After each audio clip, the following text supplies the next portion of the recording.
Hello everyone, welcome to my channel. I am Ranveer Singh Makkad and in this lesson I will teach you the rules of active passive voice for past indefinite tense. सब तो पहला ਆਪਾਂ past indefinite tense ਦੇ indicators ਦੇਖਾਂਗੇ।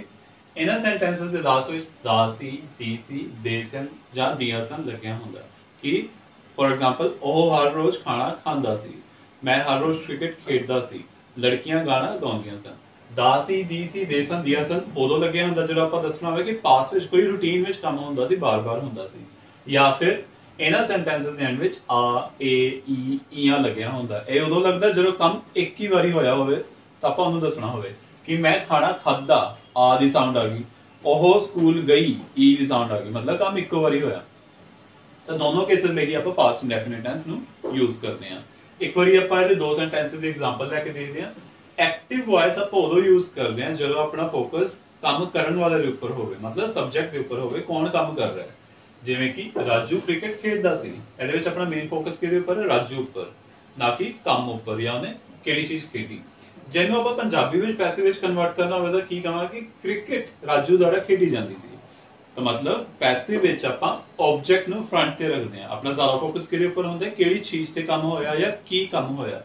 Cricket Raju ਦੁਆਰਾ ਖੇਡੀ ਜਾਂਦੀ ਸੀ, ਕਿਹਦੇ ਦੁਆਰਾ ਖੇਡੀ ਜਾਂਦੀ ਸੀ ਉਹ ਚੀਜ਼ ਆਪਸ਼ਨਲ ਹੈ, ਜ਼ਰੂਰੀ ਨਹੀਂ ਕਿ ਆਪਾਂ ਦੱਸਣੀ ਹੀ ਦੱਸਣੀ ਹੈ। ਸਿਮਿਲਰਲੀ ਅਸੀਂ ਹੋਮਵਰਕ ਕੀਤਾ, ਇਹਦੇ ਲਾਸਟ ਦੇਖੋ ਆ ਦੀ ਸਾਊਂਡ ਆ ਗਈ, ਆ, ਇਹਦੇ ਉੱਪਰ ਆਪਣਾ ਫੋਕਸ ਹੈ ਅਸੀਂ ਤੇ ਸਬਜੈਕਟ ਉੱਪਰ। ਇਹਦੇ ਪੈਸਿਵ ਫਾਰਮ ਕੀ ਹੋਏਗੀ, ਹੋਮਵਰਕ ਸਾਡੇ ਦੁਆਰਾ ਕੀਤਾ ਗਿਆ, ਕੰਮ ਉੱਪਰ ਕਿਹੜੀ ਚੀਜ਼ ਉੱਪਰ ਕੰਮ ਹੋਇਆ ਉਹਦੇ ਉੱਪਰ ਆਪਣਾ ਫੋਕਸ ਹੈ, ਤਾਂ ਉਹ ਚੀਜ਼ ਫਰੰਟ ਤੇ ਆ ਗਈ। ਹੁਣ ਆਪਾਂ ਇੱਕ ਵਾਰੀ ਇਹਦੇ ਰੂਲਸ ਨੂੰ ਰਿਵਾਈਜ਼ ਕਰਦੇ ਹਾਂ। ਇਸ ਟੈਂਸ ਦੇ ਰੂਲਸ ਨੂੰ ਡੀਪਲੀ ਸਟੱਡੀ ਕਰਨ ਲਈ ਤੁਸੀਂ ਇੱਕ ਵਾਰੀ ਮੇਰੇ ਪਾਸਟ ਇੰਡੈਫਿਨਿਟ ਟੈਂਸ ਵਾਲੀ ਵੀਡੀਓ ਵੀ ਦੇਖ ਸਕਦੇ ਹੋ। ਇਹਦੇ ਵਿੱਚ ਪਹਿਲਾ ਸਬਜੈਕਟ ਲੱਗਦਾ, ਸਬਜੈਕਟ ਮੀਨ ਕੰਮ ਕਿਹਨੇ ਕੀਤਾ। ਇਸ ਸੈਂਟੈਂਸ ਨੂੰ ਲੈ ਕੇ ਚੱਲੋ, ਇਹਦੇ ਵਿੱਚ ਸਬਜੈਕਟ ਆ ਗਿਆ ਰਾਜੂ। ਉਸ ਤੋਂ ਬਾਅਦ ਵਰਬ ਦੀ ਸੈਕੰਡ ਫਾਰਮ, ਸਾਰੇ ਸਬਜੈਕਟਸ ਨਾਲ ਹੀ, ਭਾਵੇਂ ਫਰਸਟ ਪਰਸਨ ਹੈ, ਸੈਕੰਡ ਪਰਸਨ ਹੈ, ਥਰਡ ਪਰਸਨ ਹੈ, ਕੋਈ ਸਿੰਗੂਲਰ ਸਬਜੈਕਟ ਹੈ ਜਾਂ ਪਲੂਰਲ ਸਬਜੈਕਟ ਹੈ, ਸਾਰੇ ਨਾਲ ਹੀ ਵਰਬ ਦੀ ਸੈਕੰਡ ਫਾਰਮ ਲੱਗੇਗੀ। Verb means action. इस सेंटेंस ਵਿੱਚ ਕੀ ਕੰਮ ਹੋ ਰਿਹਾ ਹੈ, ਖੇਡਣ ਦਾ। ਕੀ ਕੀਤਾ ਉਹਨੇ, ਪਲੇ, ਪਲੇ ਦੀ ਸੈਕੰਡ ਫਾਰਮ ਪਲੇਡ। ਕੀ ਕੀਤਾ, ਖੇਡਿਆ, ਕਿਹਦੇ ਉੱਪਰ ਖੇਡਿਆ, ਕਿਹਨੂੰ ਖੇਡਿਆ, ਕ੍ਰਿਕਟ ਨੂੰ, ਤਾਂ ਆਬਜੈਕਟ ਆ ਗਿਆ ਕ੍ਰਿਕਟ। ਪ੍ਰੈਪੋਜੀਸ਼ਨ ਲੱਗਦੀ ਹੈ ਕੰਮ ਹੋਣ ਦੇ ਪਲੇਸ, ਟਾਈਮ, ਡਾਇਰੈਕਸ਼ਨ, ਮੈਥਡ ਜਾਂ ਰੀਜ਼ਨ ਨੂੰ ਦੱਸਣ ਦੀ। ਇਹਦੇ ਵਿੱਚ ਕੋਈ ਵੀ ਐਸਾ ਵਰਡ ਨਹੀਂ ਦਿੱਤਾ ਹੋਇਆ ਜੋ ਪਲੇਸ, ਟਾਈਮ, ਡਾਇਰੈਕਸ਼ਨ, ਰੀਜ਼ਨ ਜਾਂ ਮੈਥਡ ਨੂੰ ਦੱਸਦਾ ਹੋਵੇ, ਤਾਂ ਪ੍ਰੈਪੋਜੀਸ਼ਨਲ ਪਾਰਟ ਇਹਦੇ ਵਿੱਚ ਨਹੀਂ ਆਏਗਾ।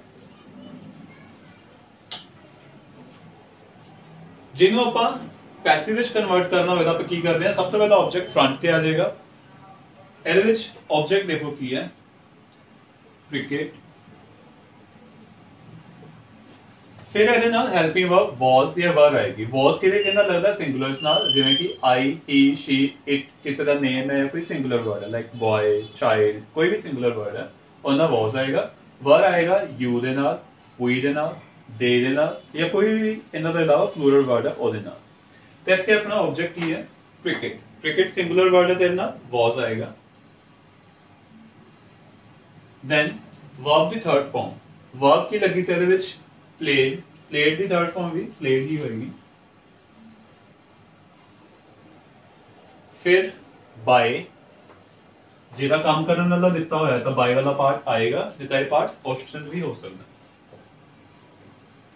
ਕਿਹਦੇ ਦੁਆਰਾ, ਰਾਜੂ ਦੁਆਰਾ। ਜੇ ਕਿਸੇ ਦਾ ਨੇਮ ਦਿੱਤਾ ਹੋਵੇ ਤਾਂ ਉਹਦੇ ਵਿੱਚ ਕੋਈ ਚੇਂजेस ਨਹੀਂ ਆਉਂਦੇ, ਰਾਜੂ ਦਾ ਰਾਜੂ ਹੀ ਰਹੇਗਾ।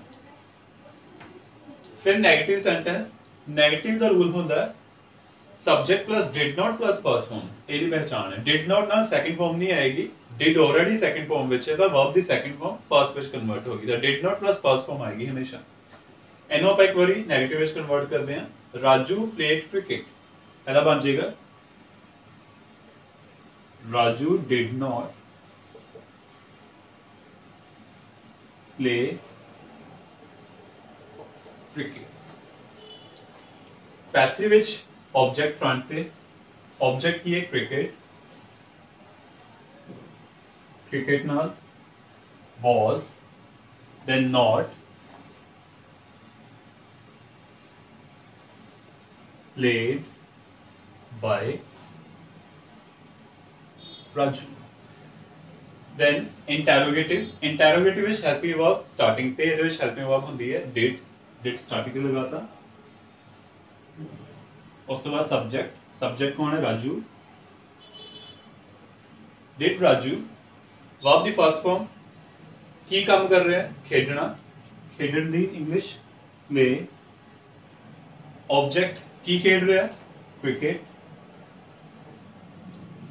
लास्ट दे क्वेश्चन मार्क।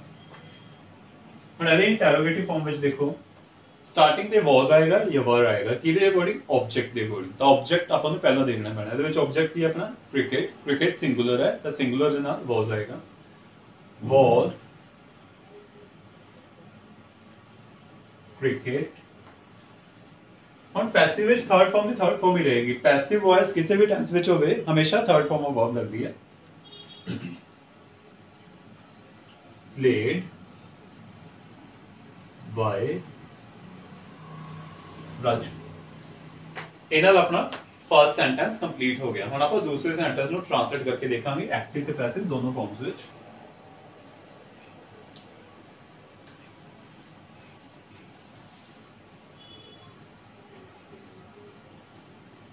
ਅਸੀਂ ਹੋਮਵਰਕ ਕੀਤਾ। ਸਬਜੈਕਟ ਇਜ਼ ਅਸੀਂ, ਅਸੀਂ in English we। वर्ब की है सेकंड प्लेस से वर्ब दी सेकंड फॉर्म आएगी। वर्ब की है कीता, करना, करन इंग्लिश डू, डू दी second form did. we did। उस तो बाद ऑब्जेक्ट, ऑब्जेक्ट की है होमवर्क क्योंकि ਅਸੀਂ होमवर्क कीता। we did homework। ਇਹਦੀ ਪੈਸਿਵ ਫॉर्म ਸਭ ਤੋਂ ਪਹਿਲਾਂ ऑब्जेक्ट, ऑब्जेक्ट ਇਹਦੇ ਵਿੱਚ होमवर्क ਆਏਗਾ।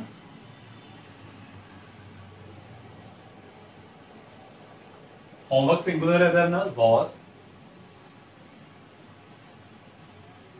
then verb the third form, verb किसी है did, did the third form done by।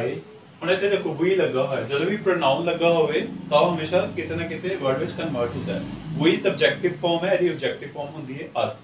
homework was done by us। negative we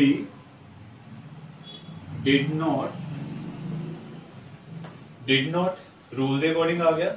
ਫਿਰ verb ਦੀ ਫਰਸਟ ਫਾਰਮ, ਇਹਦੇ ਵਿੱਚ verb ਵੀ ਕੀ ਹੈ? do ਹੀ ਹੈ, ਤਾਂ do ਦੀ ਫਰਸਟ ਫਾਰਮ ਆਏਗੀ we did not do homework ਜਾਂ the homework। passive form homework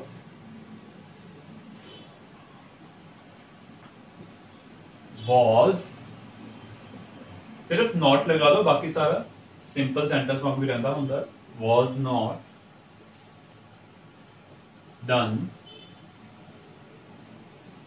by us। Interrogative which starting पे helping verb did होएगी, डिड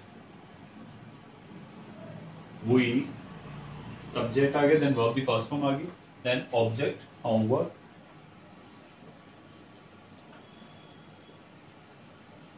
पैसिव फॉर्म was है वर्ष की आएगा ऑब्जेक्ट के अकॉर्डिंग, ऑब्जेक्ट इज होमवर्क, तो होमवर्क के अकॉर्डिंग सिंगुलर होने करके was आएगा।